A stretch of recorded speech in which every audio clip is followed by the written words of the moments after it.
क्या आपने कभी सोचा है कि एक अच्छा शिक्षक कैसे हर विद्यार्थी के मन में सीखने की जिज्ञासा जगा देता है? आज हम समझेंगे शिक्षण की असली व्याख्या, उसकी प्रक्रिया, उसकी प्रकृति, मॉडल और विशेषताएं जो एक शिक्षक को अच्छा नहीं बल्कि महान बनाती है। चलिए शुरू करते हैं। यूनिट 1, शिक्षण की व्याख्या, प्रक्रिया और विशेषताएं नए दृष्टिकोण से। शिक्षण संकल्पनाएं या तो अवधारणा क्या है? शिक्षण एक उद्देश्य उन्मुख प्रक्रिया है जो एक अनुभवी व्यक्ति यानी कि शिक्षक द्वारा कम अनुभवी व्यक्ति यानी कि शिक्षार्थी को सीखने में मदद करने के लिए शुरू की जाती है।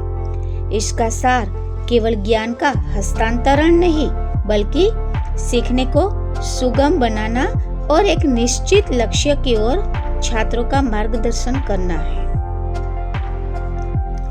शिक्षण की प्रकृति क्या है? शिक्षण की प्रकृति कला और विज्ञान दोनों की है। कला, यह शिक्षक की व्यक्तिगत शैली, रचनात्मकता, अनुभव और छात्रों से भावनात्मक जुड़ाव पर निर्भर करती है।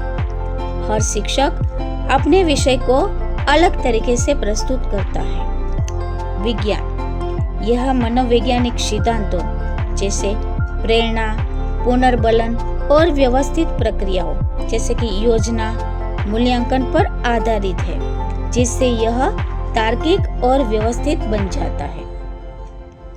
शिक्षण के मॉडल, 2 मॉडल है। पहला, द्विध्रुवीय प्रक्रिया जिसको हम बाइपोलर प्रोसेस भी कहते हैं। इस मॉडल में जो एडम्स ने समर्थन दिया है, केवल 2 कारक होते हैं, एक शिक्षक और दूसरा छात्र। यह एक प्रत्यक्ष और रेखीय संबंध पर केंद्रित है। दूसरा, त्रिध्रुवीय प्रक्रिया जिसको हम ट्राइपोलर प्रोसेस भी कहते हैं। इस आधुनिक और व्यापक मॉडल जो जॉन डीवी द्वारा प्रतिपादित किया गया है, उसमें 3 कारक होते हैं, शिक्षक, छात्र और पर्यावरण। शिक्षण इन तीनों के बीच एक गतिशील सामाजिक अंतःक्रिया करता है। शिक्षण के मुख्य उद्देश्य क्या है? शिक्षण का अंतिम उद्देश्य सर्वांगीण विकास करना है, जिसे आमतौर पर ब्लूम्स टैक्सोनॉमी के 3 डोमेन में वर्गीकृत किया जाता है। पहला, संज्ञानात्मक उद्देश्य। इसका संबंध सोचने और बौद्धिक क्षमताओं से है। लक्ष्य क्या है इसका? ज्ञान प्राप्त करना, मतलब याद रखना, अवधारणाओं को समझना, जानकारी का विश्लेषण और मूल्यांकन करना। दूसरा, भावात्मक उद्देश्य। इसका संबंध महसूस करने और भावात्मक विकास से है। लक्ष्य क्या है? मूल्यों, दृष्टिकोणों, नैतिकता और चरित्र का विकास करना, जैसे कि सहयोग, ईमानदारी आदि। मनोगत्यात्मक उद्देश्य। इसका संबंध सीखने और शारीरिक क्रियात्मक कौशल से है। लक्ष्य क्या है? कौशल जैसे कि लिखना, बोलना, प्रयोग करना आदि और शारीरिक समन्वय में दक्षता प्राप्त करना। अब प्रभावी शिक्षण की विशेषताएं क्या है? प्रभावी शिक्षण वह है जो छात्र की आवश्यकताओं के अनुकूल हो और इच्छित परिणाम प्राप्त करे। गतिशील और लचीला हो। शिक्षक को कठोर नहीं होना चाहिए। शिक्षक को छात्रों की प्रतिक्रिया और सीखने के माहौल के अनुसार अपनी विधियों और रणनीतियों को बदलने, अनुकूलित करने के लिए तैयार रहना चाहिए। शिक्षण उद्देश्य उन्मुख होना चाहिए।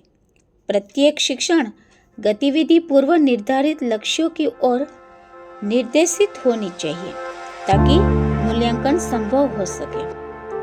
शिक्षण निदानिक और उपचारात्मक होना चाहिए। शिक्षक पहले छात्रों की सीखने की कठिनाइयों के कारणों और मूल को पता लगाता है। फिर उपचार करता है। उन कठिनाइयों को दूर करने में विशेष मदद जैसे कि अतिरिक्त कक्षाएं, व्यक्तिगत ध्यान देना आदि सब प्रदान करता है। शिक्षण शिक्षार्थी केंद्रित होना चाहिए।